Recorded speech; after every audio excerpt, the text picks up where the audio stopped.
Good morning, beloved. Good morning, good afternoon, good evening, whenever it is that you are watching the broadcast. Hello, hello, hello, hello. It is wonderful connecting with you. Wonderful saying hi, hello, how do you do? What is happening? What is going on with you? Blessings, beloved. Blessings, blessings, blessings, and more blessings I send unto you. For those who will be live, yes, let's do it. For those who will hashtag and replay it, I appreciate that. For those who will be on, I don't know you on, and I might not never know you on. And okay, let's make it do what it do. And then for those who will be used by Pop at some point down the road to encourage this girl, she is encouraged. She's grateful. So thank you, thank you, thank you, thank you, thank you. Thank you and blessings, more blessings and more blessings. All right. Um so so we're talking about just our mindset, like the words that we say to ourselves, the words that we use, how it is that we show up for ourselves. We show up for ourselves first before we show up for others, because we either do or don't show up for ourselves by what it is that we say, by the words that we use, by the message that we give ourselves. Do you know the conversation, the internal dialogue that we do or don't engage in, that we do or don't engage in. Um, Either way, does it serve you well? Does it benefit you? Does the conversation that you have with yourself benefit you or not? Does it benefit you? And so, as we think about this notion of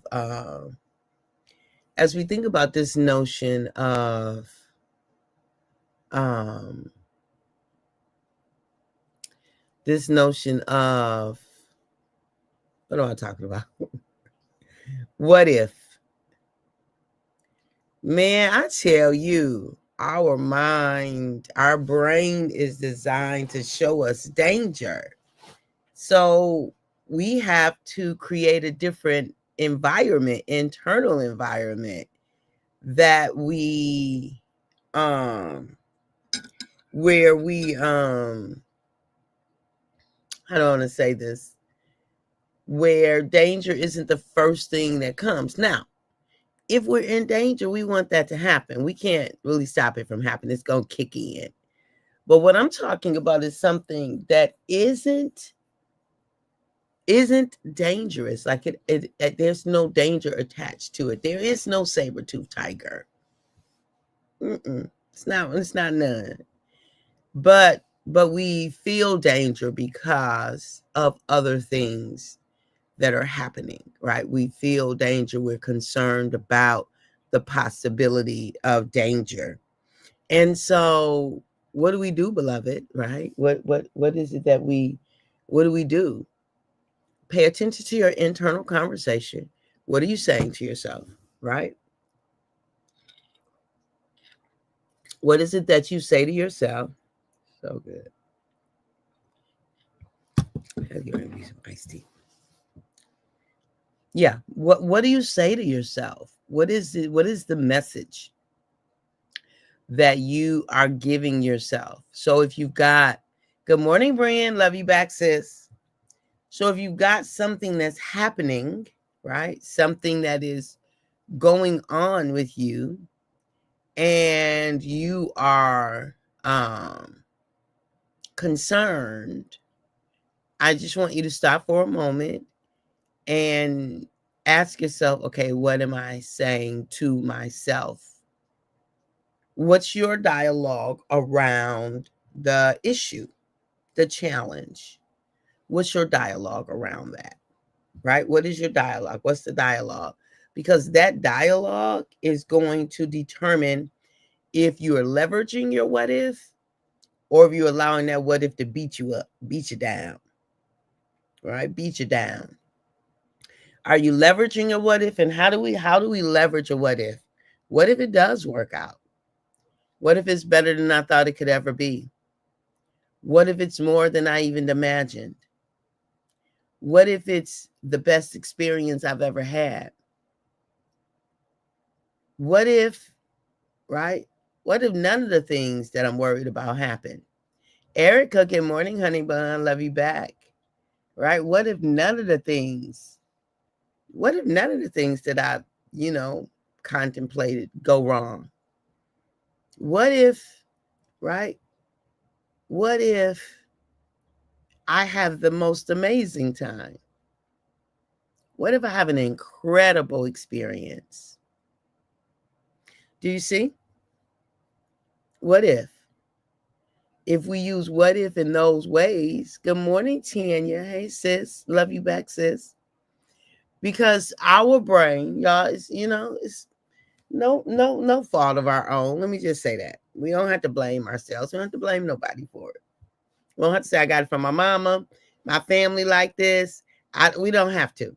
Let's just say, okay, it's built into our DNA, our survival, our prehistoric kin who lived with saber-toothed tigers, right? They had to figure out how to get away from the folk.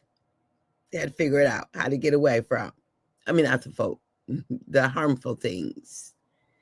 And because of that, right? Because of that,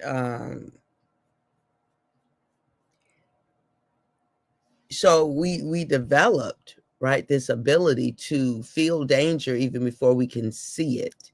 So we got a sixth sense, right? Just like I knew something, I knew, right, that we've got that sense. And basically, like if you get ready to step off a curb and you don't even see your car, but you step back, you kind of know something's coming, right? So it's just, it's built into us, into the oldest part of our brain, like our brain stem is built for us to fight or flight. It's the fight or flight that I'm talking about, right? Our autonomic nervous system. But what happens is when other things happen, we get stuck in fight or flight from our thoughts, not because the stimuli actually represents danger, right? It's something we don't want to happen. It's something we're concerned about. It's something that we'd rather not experience. And then we turn on that, I always mix them up, our sympathetic nervous system. We turn on the fight and flight part, right? And so we turn it on by what we say to ourselves.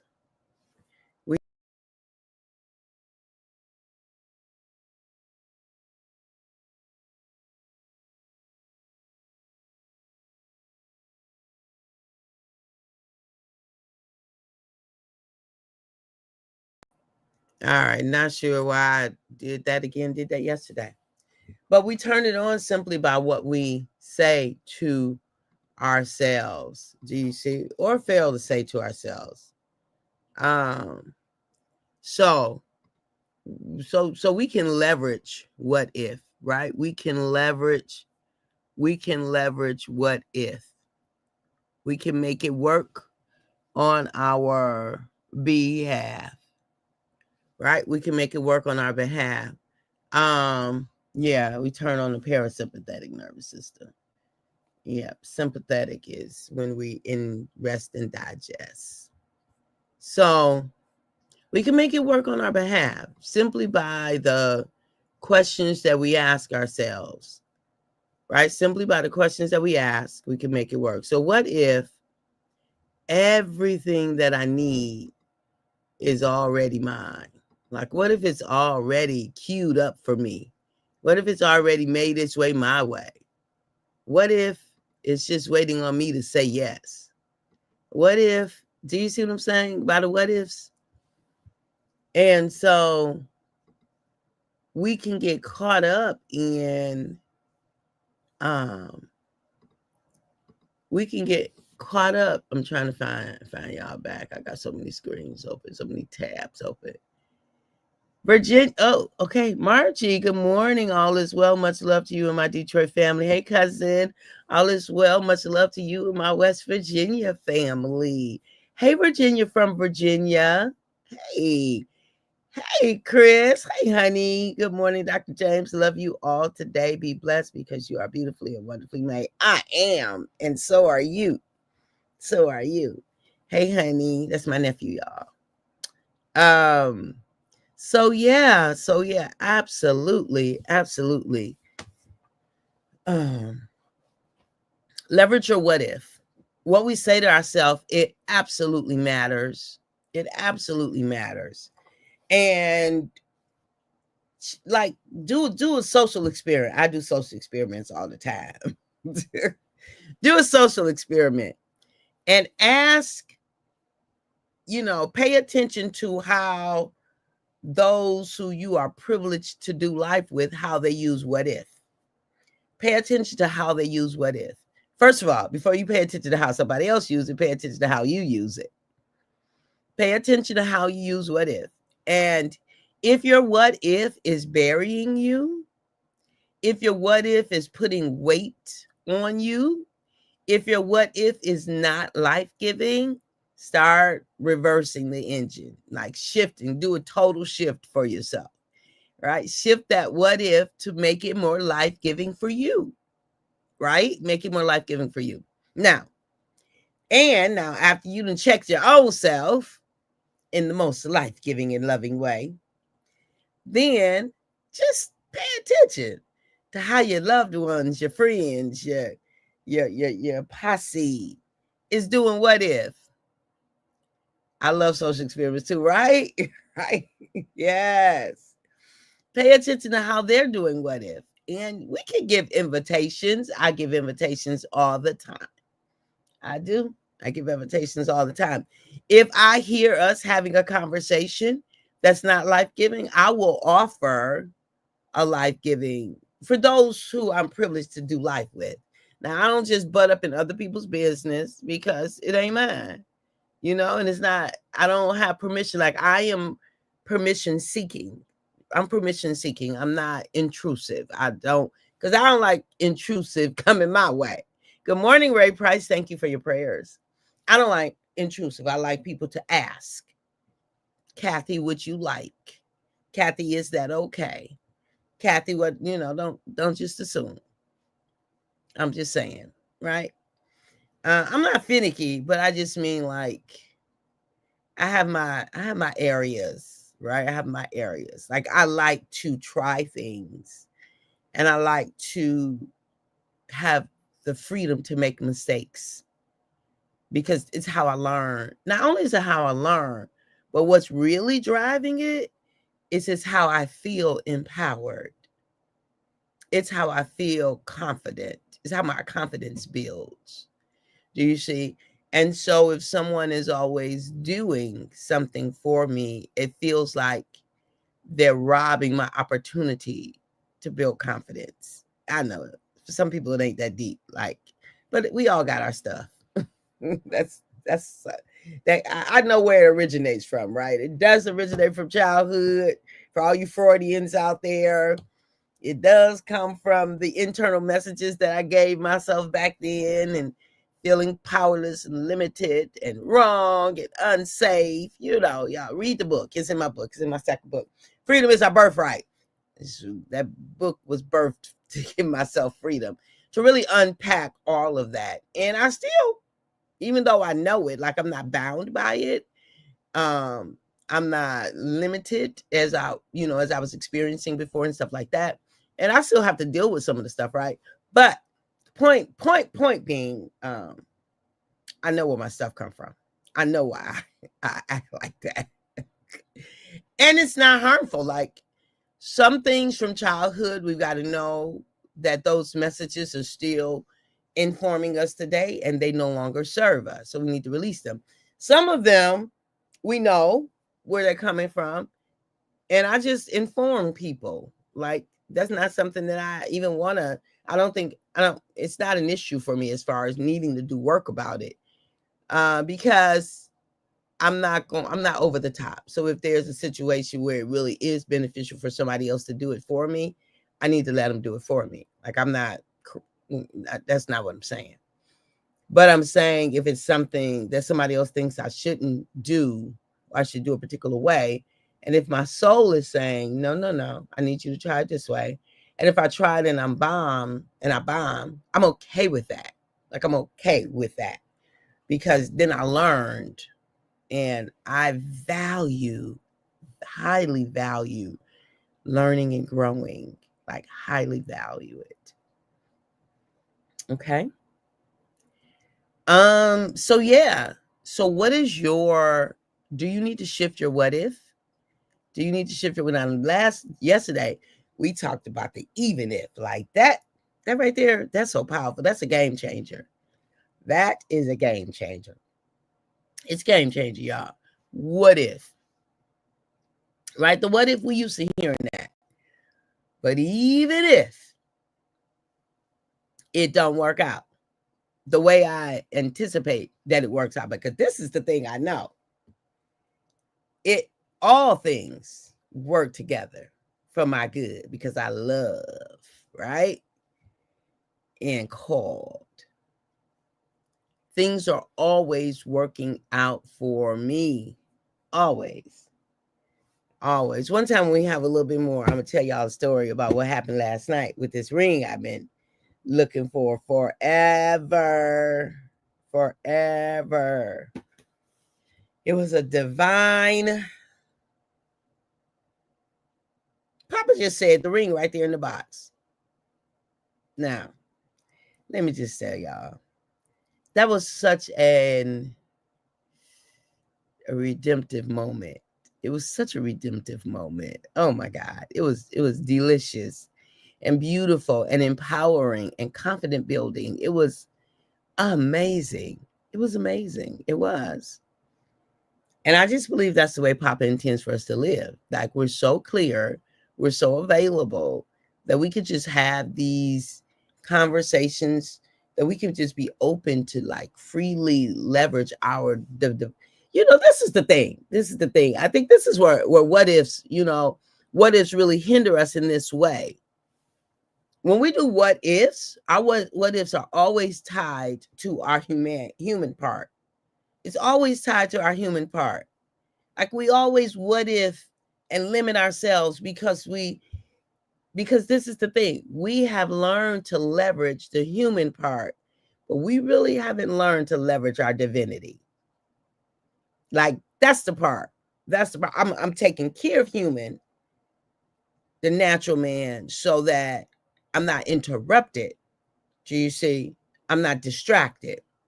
So I can be free to relax, to be in flow, and that kind of thing. Y'all, we gotta learn. We've got to master, to be about mastering. That's it. That's better. That feels better. To be about the business of mastering our divinity and leveraging it. We have to be about the business of leveraging our divinity, of mastering our divinity, our divine part. We dual beings. Like, we are not just human. And we put a lot of stock and emphasis into our human part, and we should. But let me tell y'all, if our human part is powerful, that divine part, dunamis. Like, there is no word to really describe the possibilities when we leverage the divine. So that's what I'm inviting us to. Leverage the what if, but like, tag in the divinity. Tag in, because, beloved, did you know? I'm just telling you. Come closer. Did you know that you are both human and divine? Did you know that? Both. To my desires to master my divinity, I'm working towards it. Me too, sis. Me too. And I had an experience of it last night. I was just like, yes. Let's tag divinity in. I'm tagging you in. Do the work, but we got to do the work to build so that we are connected right? We've got to do the spiritual work. We are spiritual, divine beings. That part of us is powerful beyond our imagination, is liberating. It is astonishing, right? And it's the major part of us. Like the human part is limited. We only have so many years in our human body, but our divine, I'm not minimizing it. It's fantastic and amazing, and we are fearfully and wonderfully made in its image and its likeness. That's the spiritual, right? All the things. But I'm just inviting us, leverage the divine that dwells within you. Okay? All right, I love you. I do, because I choose to. I practice loving. I practice it. They say love is my religion. It's something I practice consistently. I love you. I value you. I appreciate you. And did you know that at the moment, Abba gave us our breath, me and you, we forfeited, we relinquished, you and I, we gave up the right to not be amazing. You don't have the right to not be amazing or to act like you not, because that's pretense. Okay, have a fun. Well, oh, and y'all know today is the day. We've got a full house too, and I'm super duper excited about it. Our coaching program launches tonight, so you still got time. I've got one more info session that I'm doing today at noon. If you are available at noon and you want some info on how to be certified as a personal development coach by yours truly, Dr. Catherine E. James, then just instant message me, or however it is that you know how to contact me, and I will send you the link to join us at noon. The link to join. As a matter of fact, it's the same. Well, I'm going. Yeah, let me make that the same link. It's going to be the same link. So let me put that in. Let me put that in the chat, where you could just join us at noon. I don't even know what link. Never mind. Reach. Yeah, I could just do this one. Okay. All right. I'll just do this one.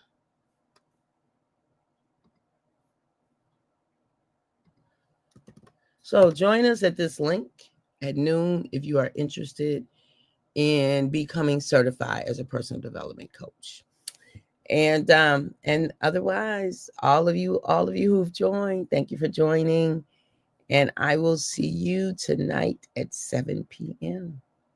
Okay. Bye-bye for now. Blessings, everyone.